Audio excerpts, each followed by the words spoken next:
Bom, pessoal, explicando rapidinho. É um evento que nós vamos fazer aqui na igreja. Sons e Somos. Somos é o nome do Ministério de Jovens da nossa igreja.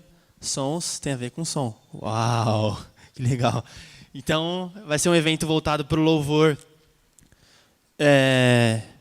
E o pessoal da Dona Jacinta vai estar com a gente, da NJ de lá. O Ministério de Louvor deles vai estar junto com o nosso. Vão ser 2 ministérios de louvor ministrando. E depois nós vamos ter um food truck ali na quadra de hambúrguer, para a galera ter uma praça de alimentação, para a gente ficar por aqui mesmo, conversando, trocando ideia. Então, é o seguinte, você vai aproveitar essa oportunidade para chamar a pessoa que você quer chamar para vir para a igreja. Mas a palavra que eu vou falar para você, para chamar a pessoa, é entusiasmo. Você não vai chegar na pessoa e falar, vamos lá na minha igreja, hoje vai ter um evento. Você vai falar, mano, vamos na minha igreja hoje que vai ter um evento muito massa. Como que chama o evento? Sons e Somos. O que é? Vamos lá, você vai ter que ver. Deixa no mistério. Que o brasileiro é curioso. Estou mentindo? Nós somos tudo curiosos. Então você vai deixar a pessoa curiosa. Nós vamos usar essa estratégia para trazer a pessoa para a igreja, entendeu? E a hora que chegar aqui, nós vamos dar o bote gospel, entendeu? Vai ter o louvor, vai ter palavra. E se Deus quiser, nós vamos ter muitas pessoas aceitando Jesus nesse dia. Amém? Valeu, Bruninho. Então, nem falei boa noite para vocês, né? Boa noite. O tio Evandro, ele conversou comigo, pediu para eu trazer a palavra hoje. E eu tenho uma palavra que, antes de servir para vocês, serviu para mim. Eu queria que vocês abrissem lá em Lucas 15, aquela parábola famosa do filho pródigo. Mas hoje nós vamos dar uma olhadinha de uma maneira diferente nela. Tá? Lucas 15, versículo 11 ao 31.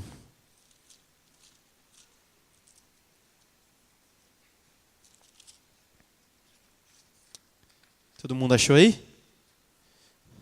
Quero desânimo não, hein, pessoal? Quero ser animado. Beleza? Beleza? Nós somos poucos, mas se juntar todas as mulheres que tem aqui, faz um barulho da pia, hein? Vou falar pra você.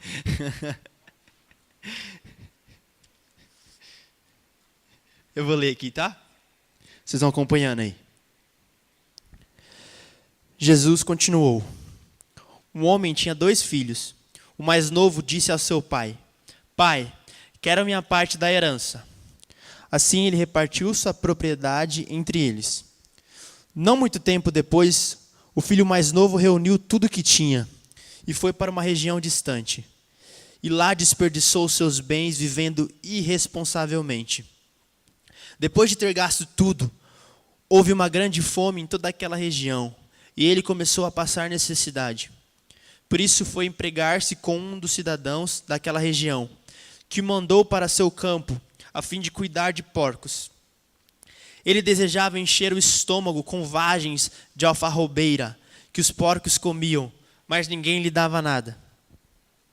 Caindo em si, ele disse, quantos empregados de meu pai têm comida de sobra, e eu aqui, morrendo de fome?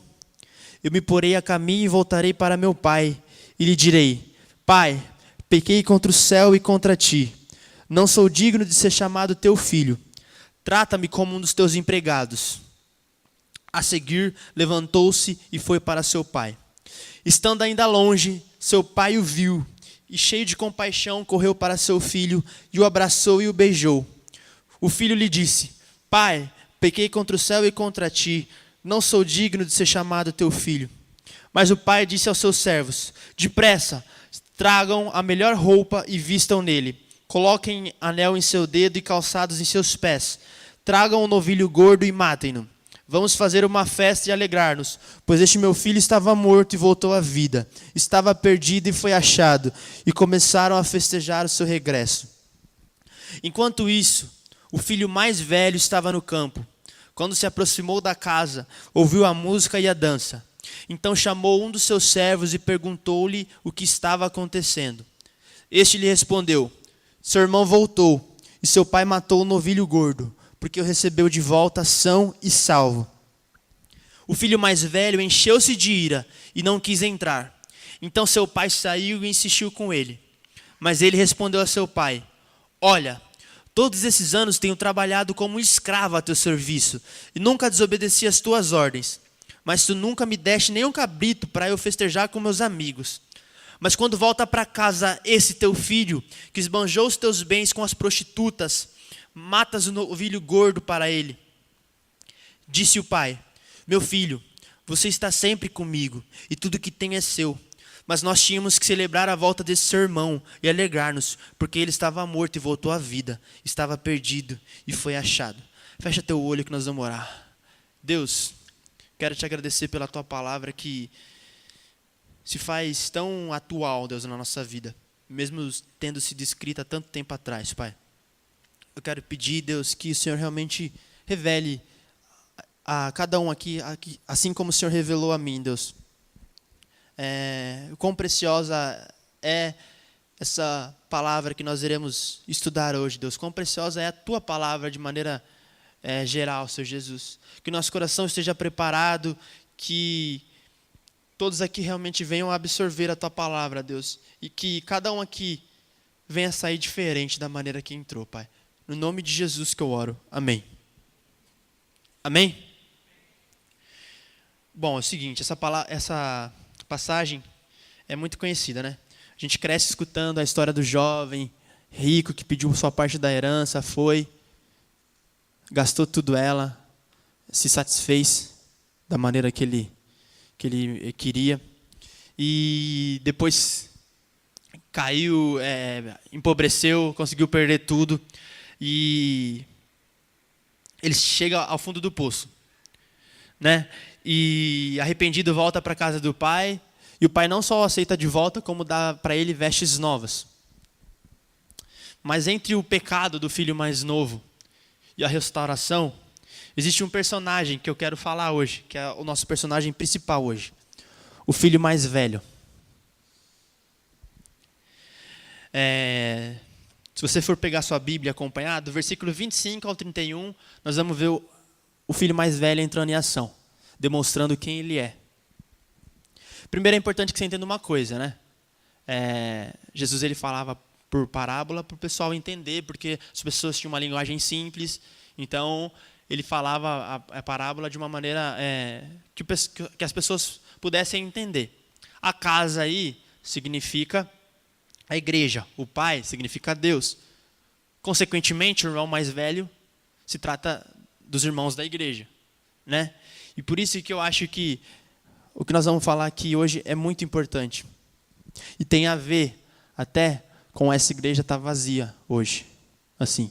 Mas eu não quero que vocês olhem para o número das pessoas, enfim. O filho mais velho, você que conhece a história, se você prestou atenção no que a gente leu, ele estava na casa do pai, ele convivia com o pai, mas ele se mostra perdido. As atitudes deles demonstram isso. E eu vou agora pontuar para vocês 10 características que demonstram que ele estava perdido. A primeira, ele não estava em sintonia com o pai dele. Por que ele não estava em sintonia com o pai dele? O pai estava esperando o filho mais novo voltar. Se você for pegar no versículo lá, 20, vai estar, né? Estando ainda longe, seu pai o viu. Ou seja, o pai dele estava esperando o retorno do filho. E o filho mais velho estava preocupado em trabalhar. Ou seja, ele estava olhando só para si, ele não estava se importando com o irmão dele ou com o que o pai dele estava fazendo lá. Ele demonstra uma falta de sintonia com o pai dele. E o errado aqui não é ele continuar trabalhando. O errado aqui que nós vamos ver na história é que a intenção do coração dele, por estar trabalhando, era uma intenção errada. Não era a intenção certa. Mais para frente nós vamos ver isso. Então, primeiro ponto, ele não estava em sintonia com o pai.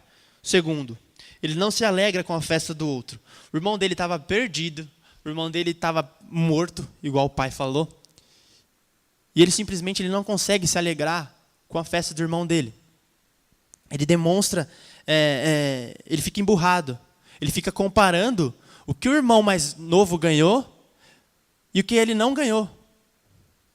Então ele demonstra que ele não se alegra com a festa do outro. Ou seja, a alegria do outro não é a alegria dele. A alegria do pai dele não é a alegria dele. Então ele demonstra isso. Terceiro ponto, ele tinha falta de sabedoria. Por quê? Por quê? Se você ler, você vai ver.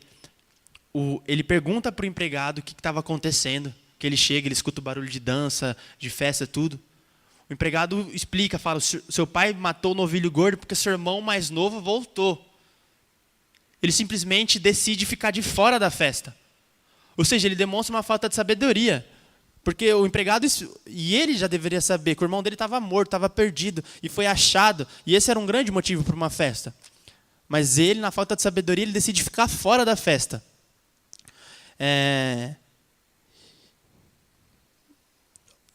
Isso, muitas vezes, todos os pontos que nós vamos falar aqui, eu quero que a gente pense, se nós temos feito isso, será que a gente tem conseguido se alegrar com o outro?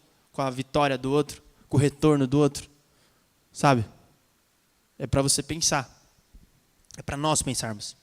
O quarto ponto, desobediência. O pai vai atrás do filho mais velho. Ele se importa em sair e ir atrás do filho, porque ele queria o filho mais velho participando com ele. E o filho mais velho ele não obedece o pai. Ele simplesmente, a hora que o pai vai conversar com ele, ele só quer saber de reclamar, ele só quer saber de comparar. Ele não obedece o pai, assim, ele não obedece o convite do pai para ele ir para a festa. O quinto ponto, ele é cheio de autopiedade. Ele fica tentando se justificar o porquê a indignação dele. E começa a falar sobre tudo que tinha feito para o pai e que não tinha recebido nada em troca. Ou seja, ele demonstra assim, ele fica querendo fazer uma de dodói. Tipo assim, nossa, eu sou seu filho perfeito. Você nunca me deu nada. Sei lá. Ele fica tentando justificar o injustificável. O sexto ponto, máscara de perfeição. No versículo 29, ele diz, sai da boca dele a palavra, nunca desobedeci o Senhor. E ele aponta, mesmo o pai não dando nada para ele, ele nunca desobedeceu o pai. Demonstra uma máscara de perfeição. Que é uma falsa máscara de perfeição, porque, vou ser sincero, ele era humano. Né? Ele provavelmente já tinha desobedecido o pai dele. Tinha acabado de fazer isso, desobedeceu o pai dele. Mas ele continua com a máscara que eu nunca te desobedeci. Eu sempre fiz o que o Senhor mandou. O sétimo ponto, ele fala mal do próprio irmão. No versículo 30, ele fala assim, esse teu filho. Ele demonstra uma raiva. Parece tipo assim, que ele está desconsiderando já que ele é irmão. Simplesmente por causa que o irmão dele ganhou uma festa. Por causa que o pai matou o novilho gordo para comemorar a volta do filho. Ele fica, e pior do que isso ainda, ele fica julgando tudo que o irmão dele fez. Que ele fala, esse teu filho que gastou dinheiro com as prostitutas. Ou seja, ele, ao invés dele obedecer o pai, ao invés dele tentar entender o que está acontecendo ali, o quão importante é a volta do irmão dele, ele está preocupado em apontar o dedo. Falar, esse teu filho estava gastando dinheiro com prostituta. Tudo para tentar justificar que ele queria, porque queria festejar com os amigos dele. Ele queria uma novilha, mas o pai não deu. Então a indignação dele despertou nele quem ele realmente era. E por isso que eu falei lá que a gente consegue ver que ele era um filho perdido dentro da própria casa. O oitavo ponto é inveja. Ele começa a realmente pontuar os pecados do irmão. Ele mostra inveja da festa que o irmão está recebendo e se julga mais merecedor. Ele fala, eu trabalhei para o Senhor todo esse tempo, eu nunca desobedeci. Ou seja, ele está querendo mostrar que ele é melhor que o irmão dele. Tudo por causa da inveja. O nono ponto, ele demonstra que ele não conhece o próprio pai. O pai, no versículo 31, ele diz assim, ó, meu filho, você está sempre comigo e tudo o que eu tenho é seu. Se ele conhecesse o pai dele, ele saberia que tudo que o pai dele tinha era dele. pai dele já tinha deixado à disposição dele. Mas ele demonstra que ele não conhecia o pai. Ele não conhecia o próprio pai. Mesmo ele estando ali na casa dele, mesmo ele estando dentro da casa do pai, ele demonstra que ele não conhecia o próprio pai. E aí fica a questão: quantos de nós estamos dentro da casa de Deus, mas não conhecemos o pai que nós temos? Fica a reflexão que eu quero que vocês façam. Quantos de nós estamos a vida toda dentro da igreja, mas não conhecemos o pai que nós temos? Um ponto importante e para você lembrar: salário é coisa de servo. Filho tem herança. Ele estava cobrando o pai dele um salário pelo trabalho, pela obediência. Ele estava se rebaixando a um servo. Quando ele era um filho. Filho tem direito à herança. Se você perguntar para o tio Evandro, aqui, ele vai falar: o João e o Caio, eles não têm salário. Eles têm uma herança dele. Que hoje, se acontecer alguma coisa com eles, eles vão receber. Ou depois. Eles não vão ter um salário. Não um salário por ser um bom filho, ou por estar dentro de casa. Eles não recebem isso. Eles têm herança. O pai dá herança para o filho. O pai não está preocupado em dar um salário para o filho. O 10º ponto.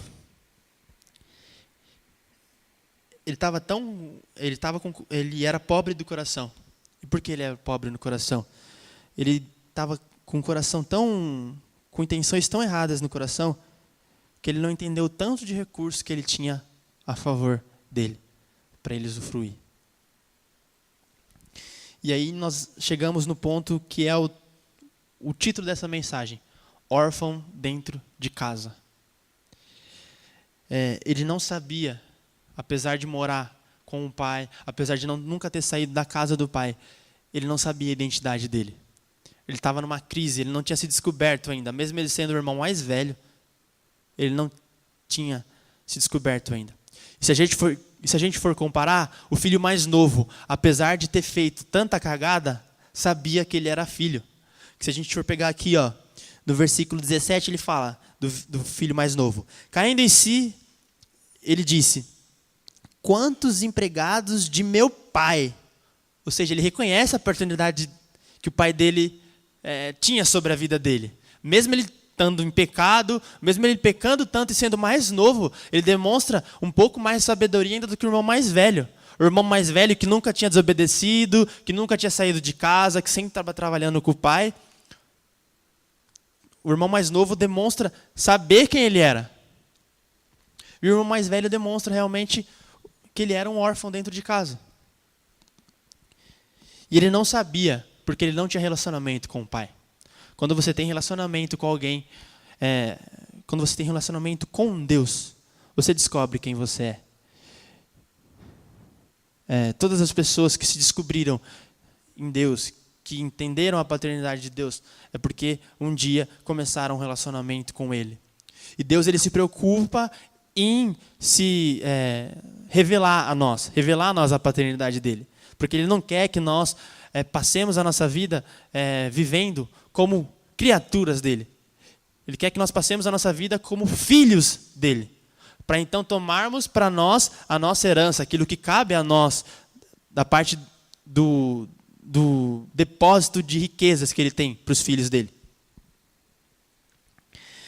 A pergunta que eu te faço agora é: você tem vivido assim? Será que você tem sido um órfão dentro da casa de Deus? Você tem entendido quem você é? Será que você reconhece a paternidade de Deus? Lá em Gálatas 4, do versículo 4 ao 5, fala assim: mas quando chegou a plenitude do tempo, Deus enviou seu filho, nascido de mulher, nascido debaixo da lei, a fim de redimir os que estavam sob a lei, para que recebesseis a adoção de filhos. Deus já fez o trabalho da adoção. Nós éramos criaturas. Ele se importou em nos transformar filhos. Se existe alguém aqui que não está entendendo ainda a paternidade de Deus, é porque você não está tendo relacionamento com Deus. Você não está entendendo o que Deus está querendo te mostrar na palavra dele. Eu estava lendo um livro, e muita coisa, na verdade, dessa pregação eu tirei desse livro, chama Zumbi Gospel. Você está falando, nossa, que título de livro. Gente, vou falar um negócio para você. Se tiver a oportunidade, você compra esse livro. Porque esse livro é reflexo do que nós somos dentro da igreja, hoje em dia. Eu falo nós porque todos aqui estamos na igreja há muito tempo já. E vai por mim. Eu descobri isso. Eu, por muito tempo da minha vida, eu fui um zumbi gospel. É um termo engraçado, né? Tipo, de você falar. Mas, cara, é algo muito sério. Se você ler esse livro, você vai ver o quão sério é. E o Thiago Marx, que é o autor, ele fala uma frase assim, ó. Identidade não é simplesmente quem somos. É algo muito maior do que isso. É com quem nos parecemos. O filho mais velho ele demonstra não parecer nada com o pai dele. E aí eu quero lembrar uma frase que o tio Evandro falou no acampamento. Que a gente achou que o acampamento era parecido com Jesus, né, o tema. Aí o tio Evandro pregou e falou, se você quer ser parecido com Jesus, não seja desaparecido da sua presença. É uma frase que me marcou. E é uma frase que é verdade. Que deve guiar a nossa vida com Deus. Nós precisamos estar na presença de Deus. Se nós queremos nos tornar parecidos com Ele. Sem identidade nós podemos ser qualquer coisa. E qualquer coisa geralmente não é bom. No mundo que a gente vive, qualquer coisa não é bom. Deus não te criou, Deus não me criou para sermos qualquer coisa. Qualquer coisa que a gente possa ser, não vai ser melhor do que sermos filhos de Deus. Nós precisamos entender isso. Pode ser que um dia surja uma proposta para a gente se tornar um rockstar, uma estrela de TV, ou sei lá, um modelo famoso, essas coisas. Nada vai superar a identidade que você pode ter em Deus, de filho dele. Lá em Romanos 8, do versículo 14 ao 15, nós temos a solução para essa crise de identidade dentro da igreja. E eu quero que todo mundo abra lá comigo. Romanos 8, do versículo 14 ao 15. E nós já estamos acabando, tá? Versículo 14 ao 15.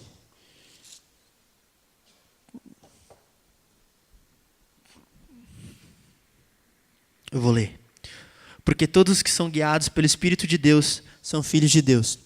Pois vocês não receberam um espírito que os escravize para novamente temerem, mas receberam um espírito que os torna filhos por adoção, por meio do qual clamamos, Abba, Pai. Deus já fez tudo. O que a gente tem que fazer é abrir nosso peito e falar, vem Deus. Vem Espírito Santo de Deus. Eu quero entender. Eu quero clamar, Abba, Pai. Eu não quero mais chamar Deus somente de Deus. Eu quero nas minhas orações chamar Deus de Pai. Eu quero clamar mesmo, eu quero ver meu ser chamando. Abba, Pai. Abba, eu estou aqui. Eu preciso de você. Nós precisamos disso. Porque isso tem tudo a ver com o cenário da igreja de modo geral. Principalmente dos jovens. Nós, jovens, não temos entendido quem nós somos. E essa crise tem afetado tudo. Tem afetado os nossos relacionamentos, tem afetado a igreja, tem afetado a nossa vontade de ir à igreja, tem afetado o nosso entendimento sobre a palavra de Deus. E o reflexo disso são todas essas cadeiras vazias, e que não é só aqui, são em todas as igrejas, se você for ver. São as igrejas mudando o calendário, assim como nós já fizemos também, de ter que fazer um culto por mês, porque se fizer todo sábado, as pessoas não querem ir, não dá gente. Nós precisamos entender a nossa identidade. Sabe por que nós precisamos entender a nossa identidade? Porque se nós nos tornarmos parecidos com Deus, entendermos que nós somos filhos de Deus, nós vamos estar preparados realmente. Assim como o pai estava preparado, ele estava esperando a volta do filho mais novo. E nós vamos estar esperando também a volta das pessoas para a casa de Deus. Nós vamos estar esperando os visitantes chegar na casa de Deus. E nós vamos chegar e falar, mano, que bom que você está aqui. Eu estava te esperando. Eu orei por você. Você não vai, se você entender quem você é, você não vai chegar igual o filho mais velho, de querer apontar o dedo. Ah, eu sei que você estava fazendo, eu sei que você fez no verão passado. Não, a partir do momento que nós entendermos quem nós somos, nós vamos estar preparados para abrir nossos braços e correr, assim como o pai correu para receber o filho mais novo, de volta. E as pessoas então elas vão se sentir realmente de volta para a família de Deus, que é o que nós somos, que é o que a palavra de Deus diz. Nós somos igreja, nós somos família. E todas as pessoas na igreja têm a sua importância. Tem a sua importância. Então nós precisamos estar preparados para receber as pessoas. Nós precisamos estar preparados para falar as palavras certas para as pessoas. Para esquecer os erros delas. Porque hoje em dia é fácil a gente acompanhar o que as pessoas fazem. Porque antigamente as pessoas elas queriam esconder. Hoje elas querem postar no Instagram o que estão fazendo de errado. Porque elas acham bonito.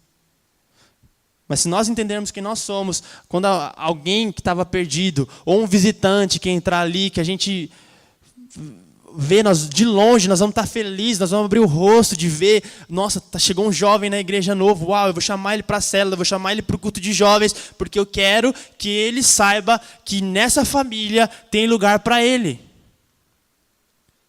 Tem lugar para ele. Eu sou o irmão mais velho, eu estou aqui há mais tempo, mas eu não quero ser um irmão mais velho que aponta o dedo, que fica com inveja do que ele recebe. Eu quero me alegrar com as pessoas que vão chegar na igreja. Eu não quero ter orgulho. Eu quero ser humilde. Eu quero estender minha mão. Se o meu irmão mais novo precisar, eu quero estar ali para ele. Ou seja, se uma pessoa mais nova chegar na igreja, eu quero ajudar ele a permanecer na fé, a começar a caminhar sozinho, a sair do leite espiritual e se tornar um adulto. É isso que nós temos que querer ser. Essa família cheia de irmãos realmente prontos a receber um irmão a mais. Se a gente for ler lá em Atos, a palavra fala que Deus ia acrescentando dia após dia, mas não somente ia acrescentando. Nós temos a parte que fala que todos dividiam os bens, todos se importavam uns com os outros. Nós precisamos nos importar com a maneira que os nossos irmãos chegam aqui, a partir do momento que eles chegarem na casa de Deus, ou também se nós tivermos contato lá fora, nós precisamos nos preocupar em fazer a nossa parte como família de Deus. Se eu posso ajudar, eu vou ajudar. Se eu posso amar, eu vou amar. Se nós entendermos quem nós somos, nós vamos ficar felizes com as coisas que deixam Deus feliz. Nós vamos ficar tristes com as coisas que deixam Deus triste. Nós vamos amar quem o Pai ama, nós vamos obedecer e fazer o que agrada a Ele. Se vivermos como filhos, nós vamos servir melhor, nós vamos ser uma igreja melhor. Vou falar de novo e você vai poder fazer igual ela fez. Você vai poder dizer um amém. Porque isso não é qualquer palavra. Isso é o que falta para a gente, é o que falta para mim. Se vivermos como filho, nós vamos servir melhor e nós seremos uma igreja melhor. E eu não sei você, mas eu quero ser uma igreja melhor. Porque toda vez que eu subo aqui nesse sábado, ainda que eu suba para adorar a Deus, e eu sei que minha adoração é para Ele, não é para as pessoas, me entristece ver tantas cadeiras vazias.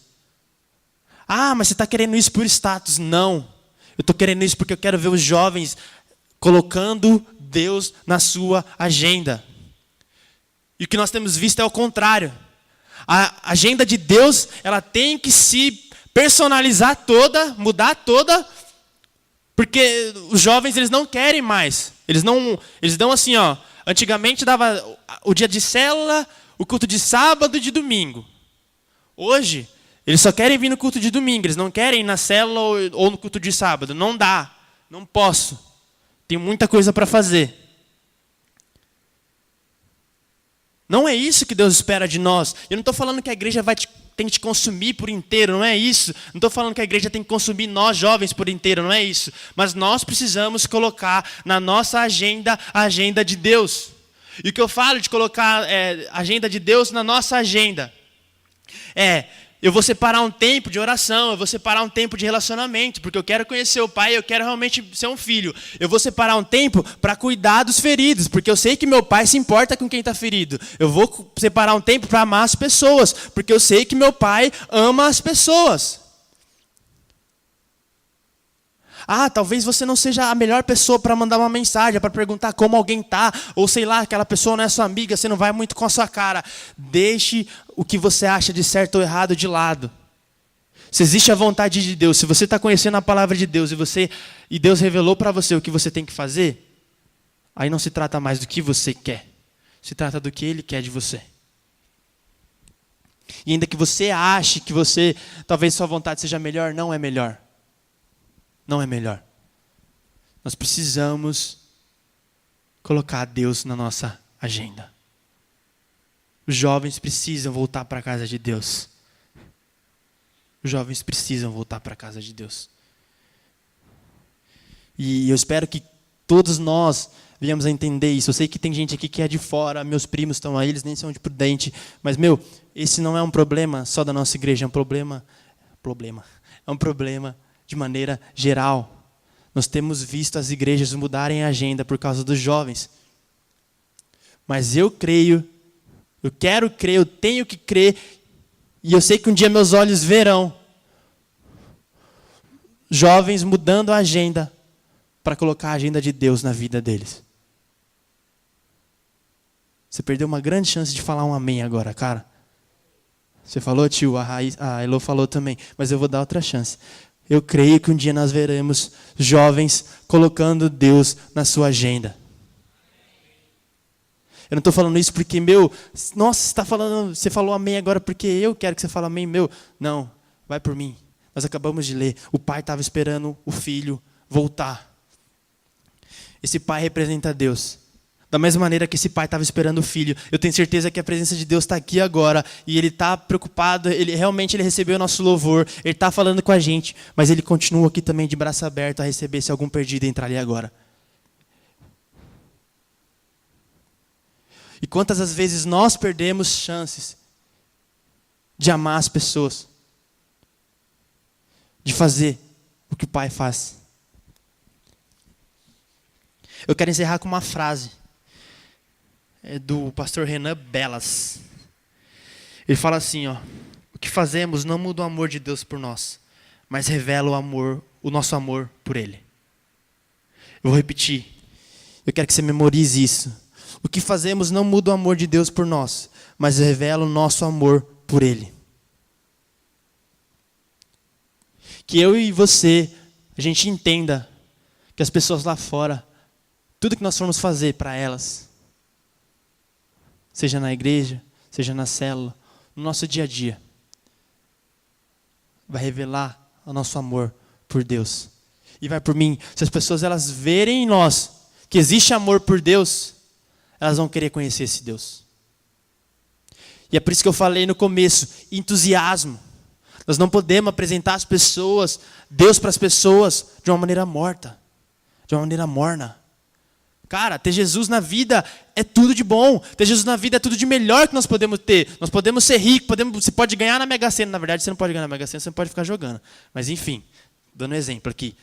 Cara, tem tanta coisa aí fora que o mundo fala que é bom. Nossa, já pensou você viajar, você fazer uma tour pelo mundo? Uou, legal, massa demais. Mas cara, nada pode ser maior do que a felicidade de sermos chamados filhos de Deus.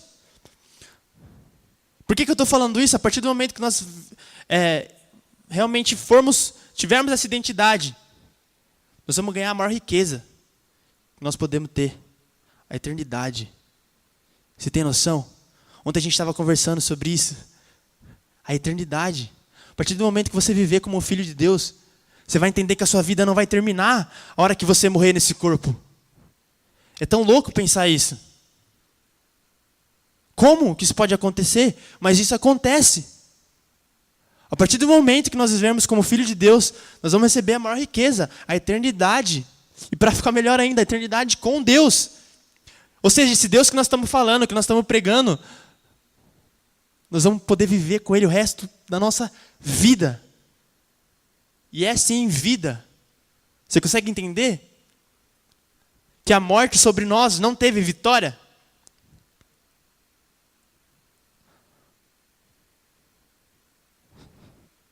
Então, eu queria que você guardasse essa palavra bem no seu coração, para que a gente viva como filho de Deus de uma maneira melhor, de uma maneira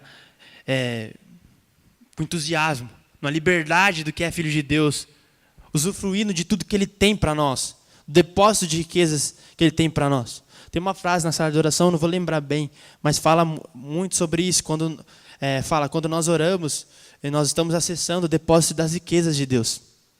Cara, quando você entende que você é filho, você também está acessando essas riquezas que Deus tem para você. Tá? Mas está falando de dinheiro? Dinheiro não é riqueza. Dinheiro não é riqueza. Perto do que Deus tem para nós. Perto da salvação. Perto de tudo que nós falamos hoje aqui. Eu queria que você fechasse os teus olhos. Eu queria chamar, na verdade, o ministério de louvor.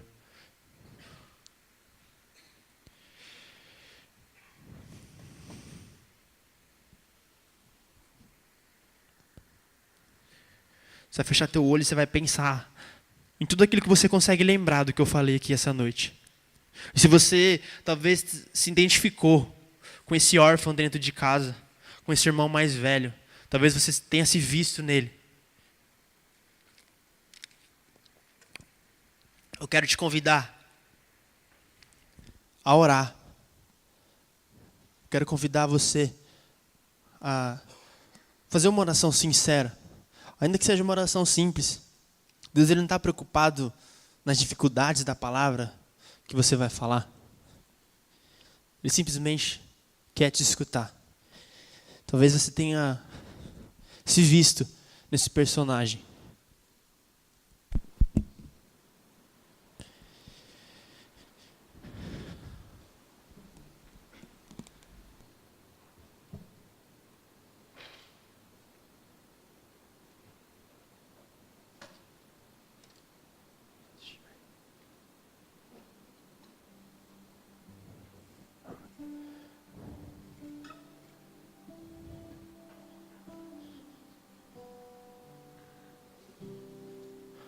Ah, Jesus.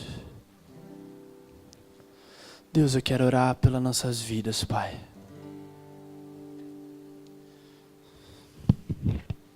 Quero orar pela vida de cada um que está aqui, Senhor Jesus. Todos nós estamos aqui dentro da Tua casa. Mas talvez muitos de nós estejamos dentro da Sua casa como esse filho mais velho estava, Pai. Não tinha entendido quem ele era ainda. Não tinha relacionamento. Deus, eu quero te pedir que Tu venhas se revelando mesmo a nós agora, a cada um aqui, a identidade de filho que nós temos em Ti, Pai. O Senhor nos adotou, nos tornou família. O Senhor deu para nós uma herança que nós, por mais que nós trabalhássemos toda a nossa vida, nós nunca conseguiríamos alcançar uma herança tamanha a que o Senhor deu para nós, Pai. Jesus, que nós venhamos a entender isso e que isso realmente mude a nossa maneira de viver, a nossa maneira de estar dentro da Tua casa. Pai, que realmente isso mude quem nós somos e nos torne realmente uma igreja melhor, Deus, assim como nós falamos. Deus, uma igreja que recebe as pessoas, uma igreja conhecida por amar, uma igreja conhecida por acolher, uma igreja conhecida por orar, uma igreja conhecida realmente que, na igreja Nova Jerusalém, as pessoas se comportam como os filhos de Deus. Ó Jesus, independente da idade, independente do tempo na casa de Deus, eu oro para que todos nós, a partir de hoje, venhamos a viver realmente como filhos de Deus, Pai. Com entusiasmo, com alegria, na liberdade, no poder que isso traz para nós, Pai. E que as pessoas realmente elas possam ver, olhar para nós e entender que somos filhos de Deus. Por isso somos o que somos, Pai. Por isso vamos viver como a partir de hoje viveremos. Fazendo o correto, em obediência, com intenções boas no coração, amando, chorando, clamando a Ti, fazendo o bem, Pai. No nome de Jesus que eu oro, Deus. E que ao cantarmos essa música, Pai, que além de te louvar, ela traga realmente ainda mais revelação e verdade sobre a vida de cada um aqui, Deus. No nome de Jesus que eu oro. Amém. Você pode ficar de pé agora.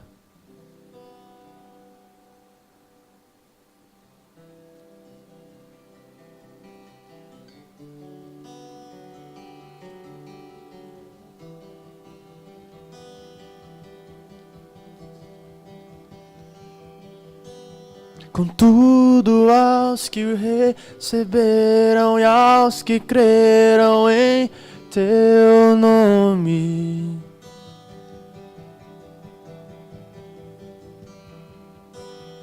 deu-lhes o direito de se tornarem os teus filhos. Essa é a verdade na nossa vida, Pai. Mas um dia nós fomos órfãos, Deus, mas nós somos adotados pelo Pai de amor, que tem nos amado diariamente, não tem deixado nada faltar na nossa vida, que chora quando a gente chora, se alegra quando a gente se alegra.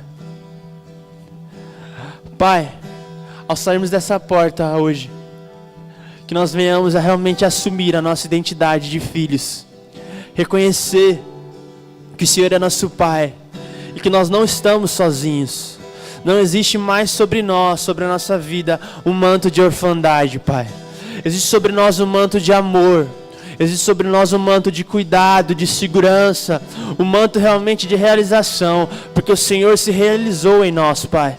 Todos os nossos dias foram escritos pelo Senhor, Pai. O Senhor que é nosso Pai, o Senhor que tem cuidado de nós e nos trouxe até aqui, a receber essa palavra que vai mudar a nossa vida, Senhor Jesus. Eu oro, Deus, que realmente cada um aqui tenha entendido o quão importante é realmente nos tornarmos e vivermos como filhos de Deus, Pai. E não permita que nós venhamos voltar, Senhor Jesus, a essa orfandade, Senhor Jesus. Mas que a partir de hoje realmente a nossa vida seja uma vida de caminhada como filhos de Deus, Pai. Guarda a nossa vida, guarda o resto da nossa noite, e que realmente nós venhamos a nos amar como irmãos, nós venhamos a amar o Senhor como um Pai, e que nós venhamos a realmente ter relacionamento com o Senhor. E assim como eu falei, Deus, como o Senhor ministrou na minha vida e na vida dos meus irmãos também, Deus, que na nossa agenda existe tempo para o Senhor, Pai. A partir de hoje, na nossa agenda, existe tempo para o Senhor. Existe tempo para te buscar, para te adorar, para orar, para amar as pessoas, para se importar com as pessoas, para chorar pelas pessoas, Pai. No nome de Jesus que eu oro, Pai. Vem sobre nós, Deus. Leva-nos em segurança e toma para Ti todo o nosso louvor e toda a nossa adoração. No nome de Jesus que nós oramos e pelo qual todos dizemos amém. Amém. Deus abençoe, pessoal.